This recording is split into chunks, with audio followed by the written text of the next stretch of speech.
Friends, आज हम GST में ई वे बिल जनरेट करना सीखेंगे। इससे रिलेटेड कुछ रूल्स हम डिस्कस कर लेते हैं। अगर आप लोकल सिटी में ट्रांसपोर्ट कर रहे हो तो आपको ज़रूरत नहीं होती ई वे बिल जनरेट करने की। अगर 50,000 से ज़्यादा की अमाउंट है बिल की तो मैंडेटरी होता है ई वे बिल जनरेट करना, और इसकी वैलिडिटी 1 दिन की रहती है अगर 100 किलोमीटर से कम का दायरा हो। ज़्यादा हो तो बढ़ भी सकती है पर डे के हिसाब से। गूगल पे सबसे पहले सर्च कर लीजिए E way bill login, then login कर लेंगे। आप सबसे पहले लॉगिन करने के लिए आपको आईडी और पासवर्ड डालना पड़ेगा।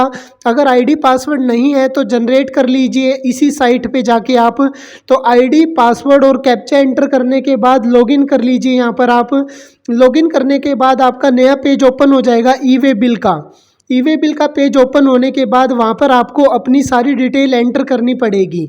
तो यहाँ पर ये क्लोज़ कर लीजिए। क्लोज़ करने के बाद लेफ़्ट साइड में सबसे ऊपर जाएंगे आप न्यू ई वे बिल। ई वे बिल में न्यू ई वे बिल पे जाएंगे यहाँ पर आप। तो आपकी डिटेल यहाँ पर सारी एंटर्ड है ऑलरेडी। जो आपकी फर्म का नाम है और आपका जीएसटी नंबर है वो तो सब यहाँ पर एंटर है, आप देख सकते हो। यहाँ पर सबसे पहले बिल नंबर यहाँ पर एंटर करेंगे। यहाँ पर आप बिल नंबर एंटर करने के बाद ऊपर ही ऊपर आपकी सारी डिटेल एंटर्ड है। फिर आप पार्टी की डिटेल एंटर करोगे जिसको आप ये सामान बेच रहे हो। तो परचेज़र की पहले जीएसटी नंबर आपको एंटर करना है। यहाँ पर जीएसटी नंबर एंटर कर दीजिए प्रॉपर तरीके से। जीएसटी नंबर जैसे ही आप एंटर करके टैब दबाएंगे तो जीएसटी होल्डर यानी जो परचेज़र है उसकी डिटेल ऑटोमेटिकली आ जाएगी यहाँ पर। तो यहाँ पर आप जीएसटी नंबर एंटर कर दीजिए परचेज़र का। सेलर का तो डिटेल ऊपर यहाँ पर ऑलरेडी मेंशन है। तो यहाँ पर आप परचेज़र की डिटेल के लिए उसका जीएसटी नंबर यहाँ पर एंटर कर देंगे तो ऑटोमेटिकली यहाँ पर डिटेल आ जाएगी। देन स्क्रॉल डाउन कर लीजिए। स्क्रॉल डाउन करने के बाद आपको गुड्स की डिटेल यहाँ पर एंटर करनी है। गुड्स की डिटेल एंटर करने के लिए आपको सबसे पहले यहाँ पर जो प्रोडक्ट का नाम है वो यहाँ पर एंटर करना है। उसके बाद कितनी क्वांटिटी है, कितनी यूनिट है, अगर आप एंटर करना चाहो तो कर दीजिए।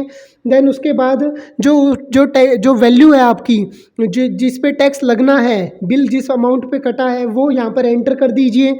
वो अमाउंट यहाँ पर एंटर करने के बाद यहाँ पर CGST है या SGST है, तो यहाँ पर IGST है। IGST का रेट सिलेक्ट कर लीजिए। जैसे ही आप रेट सिलेक्ट करेंगे ये ऑटोमेटिक टैक्स आ जाएगा और टोटल वैल्यू मैच कर लीजिए आपके अकॉर्डिंग। तो यहाँ पर आपने क्या क्या एंटर किया, प्रोडक्ट का नाम एंटर किया और यहाँ पर प्रोडक्ट की वैल्यू एंटर की और टैक्स का रेट सिलेक्ट किया, तो ये ऑटोमेटिक डिटेल भर गई। उसके बाद आपको जिस व्हीकल के थ्रू ट्रांसपोर्ट करना है, ट्रक के थ्रू या जिस भी व्हीकल के थ्रू, उसका नंबर यहाँ पर एंटर कर दीजिए। व्हीकल का नंबर यहाँ पर प्रॉपर तरीके से एंटर कर दीजिए एंड देन फिर आप अपनी सारी डिटेल मैच कर लीजिए, चेक कर लीजिए अच्छे से। ओके, एंड देन सबमिट कर दीजिए। सबमिट करने के बाद आप इसका प्रॉपर तरीके से प्रिंट निकाल लीजिए। अगर फिर भी आपको कोई दिक्कत आ रही है तो कमेंट सेक्शन में हमें बताइए, हम आपका सोल्यूशन करेंगे। ये आप स्कैनर भी आ गया, इसमें स्कैन करना चाहो तो स्कैन करके भी डिटेल आ जाएगी। तो इसका 2 या 3 पेज में प्रिंट निकाल लीजिए ताकि आगे ड्राइवर को जो भी ट्रांसपोर्ट कर रहा है उसको दिक्कत ना हो। और हमारे चैनल को सब्सक्राइब कर दीजिए इसी तरह की और भी इंफॉर्मेटिव वीडियोज़ के लिए।